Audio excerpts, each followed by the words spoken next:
Sabe quando a gente olha para alguém e sente que tem algo diferente, mesmo que a pessoa não diga nada? O que o nosso rosto revela sobre nós? E se, sei lá, se a falta de uma expressão pudesse ser um sinal, um alerta para algo mais fundo, tipo o risco de depressão? É, é uma fronteira muito interessante da ciência essa. A gente está saindo daquele diagnóstico que depende só do que a pessoa consegue falar, sabe? E buscando marcadores mais objetivos, sinais que o corpo dá. Exatamente. E hoje a nossa conversa vai mergulhar fundo nisso. A gente partiu de um artigo da Super Interessante que detalha uma pesquisa japonesa da Universidade de Waseda que saiu na Nature.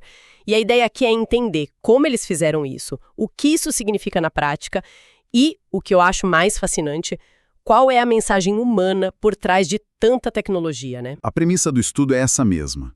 É que o sofrimento mental pode literalmente deixar marcas visíveis no rosto e que essas marcas podem ajudar a gente a identificar o risco de depressão bem no comecinho. Tá, a ideia é incrível, mas a minha primeira reação é de um certo ceticismo. Como assim medir risco de depressão com um vídeo de 10 segundos? A metodologia tem que ser muito, mas muito boa para me convencer. E aí que tá. O método deles é a chave de tudo. Vamos lá, eles pegaram 64 universitários no Japão, idade média 21 anos. Primeiro, o básico, um questionário de sintomas depressivos, para ter um ponto de partida. Ah, então começou com o que a própria pessoa dizia sobre si mesma, o subjetivo. Exato. E com base nisso, eles separaram a turma em dois grupos. De um lado, os saudáveis. Do outro, um pessoal que eles chamaram de depressão limítrofe. Ou seja, gente que já tinha alguns sinais, sabe? Simples do mundo. Era só se apresentar para a câmera. Tipo, oi, meu nome é... E só. Sem roteiro, sem nada para induzir emoção. A ideia era capturar o estado mais neutro da pessoa. Ok, e é aí que a mágica acontece. Ou a ciência? Como eles analisaram esses vídeos tão curtos? E é aqui que o negócio fica bom. Eles usaram uma abordagem dupla. Não confiaram só em gente, nem só em máquina. Colocaram os dois para trabalhar juntos. Gosto disso. Então, de um lado, a intuição humana. Isso. Um segundo grupo, com 63 pessoas, assistiu aos vídeos. Mas, e esse é o detalhe, sem o áudio. A tarefa era só olhar e dar notas. Essa pessoa parece amigável, natural, simpática, nervosa. Era a pura primeira impressão. E do outro lado, a máquina, a inteligência artificial. Exatamente. Em paralelo, um software de IA analisava os mesmos vídeos, mas com uma visão, assim, sobre-humana. Ele mapeava o rosto e identificava cada movimento muscular. A IA pega microexpressões, sabe? Contrações de uma fração de segundo que o nosso olho simplesmente não vê. Então, de um lado, a gente tem o sentimento que a pessoa passa e do outro, a análise fria, milimétrica dos músculos. E aí? Uma coisa bateu com a outra? Bateu. E de uma forma impressionante. Os avaliadores humanos, só olhando as imagens, sem som, já classificaram o grupo com tendência depressiva como menos expressivo, menos natural. Havia uma percepção clara de um achatamento da emoção. Peraí. Mas dizer que alguém é menos agradável, isso não é um pouco perigoso? Não corre o risco de estigmatizar quem é só mais introvertido, mais sério? É uma preocupação super válida. E é por isso que a análise da IA é tão importante. Porque ela tira esse julgamento de valor, entende? Ela troca a opinião por dado puro. E o que a IA achou, ela basicamente confirmou com números o que os humanos sentiram. Como assim com números? O software mediu uma redução bem significativa na atividade de músculos específicos no grupo de risco. Por exemplo, o músculo que puxa o canto da boca para cima, num sorriso. O zigomático maior. A ativação dele era menor. E também viram uma certa rigidez nos músculos ao redor dos olhos, o que pode ser a explicação científica para a gente olhar para alguém e sentir que a pessoa perdeu o brilho no olhar. Uau! Então, o ponto não é que a pessoa parecia mais triste, é a ausência de expressões positivas que se tornou algo que dá para medir? Esse é o pulo do gato do estudo. Não é sobre medir a tristeza, mas a diminuição da expressividade positiva. É como se o rosto entrasse num modo de economia de energia. Modo de economia de energia facial. Adorei essa analogia. É perfeita. Não é uma decisão, claro.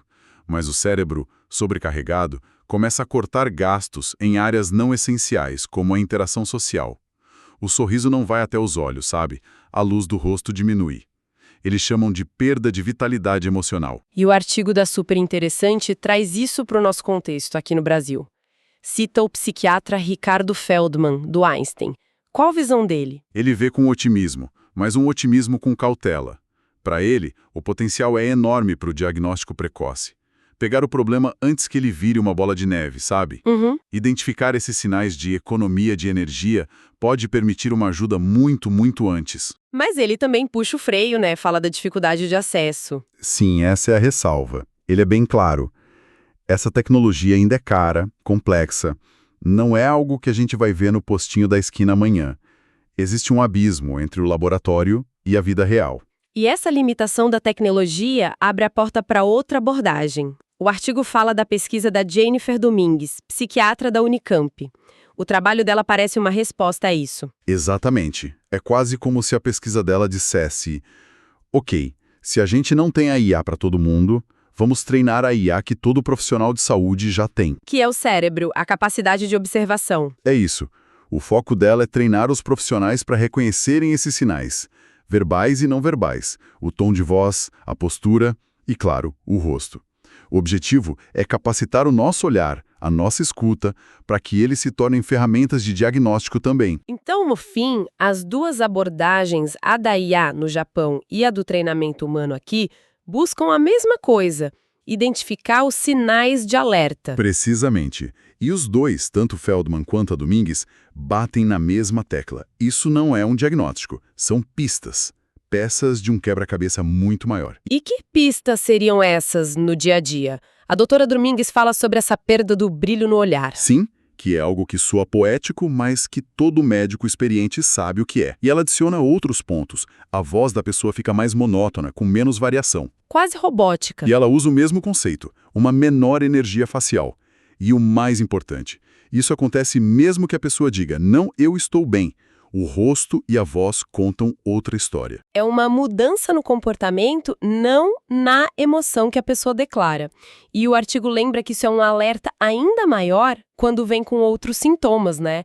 Perda de prazer nas coisas, problema de sono, desesperança. Exato. O Dr. Feldman reforça isso. A análise do rosto é um complemento, não um substituto. A conversa, a anamnese, aquela escuta atenta, continuam sendo a base de tudo.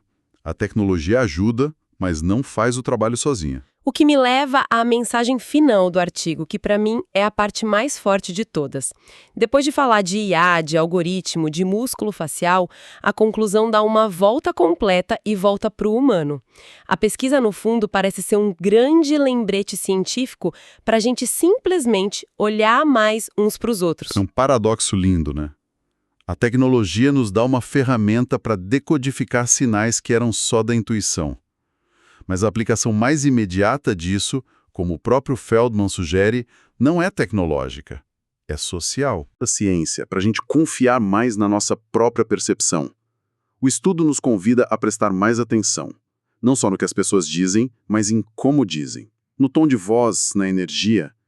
E a diferença entre mandar um emoji de joinha e encontrar um colega no corredor e perceber que, apesar do tá tudo bem, o sorriso dele não tá ali de verdade. A ciência está validando essa nossa intuição.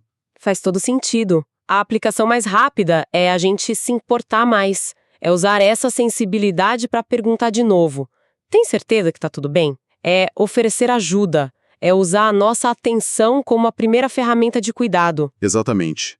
A tecnologia, nesse caso, funciona como um espelho. Ela aponta de volta para a nossa necessidade de cuidar um do outro, de ter conexão.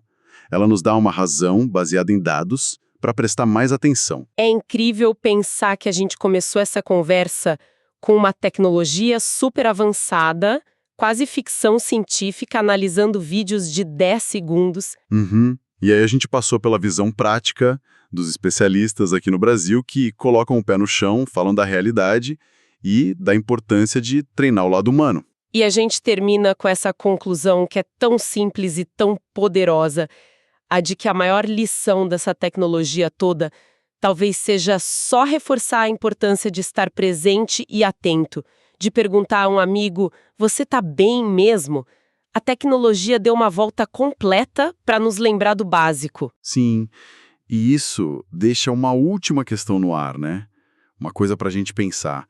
A tecnologia está nos ajudando a decodificar os sinais que a gente emite, o que é fantástico. Mas isso cria um paradoxo para os nossos tempos. À medida que a gente interage cada vez mais por telas, que por natureza filtram, achatam a nossa expressividade, que sinais não verbais tão importantes a gente está deixando de enviar? E, talvez mais importante, que sinais a gente está deixando de receber?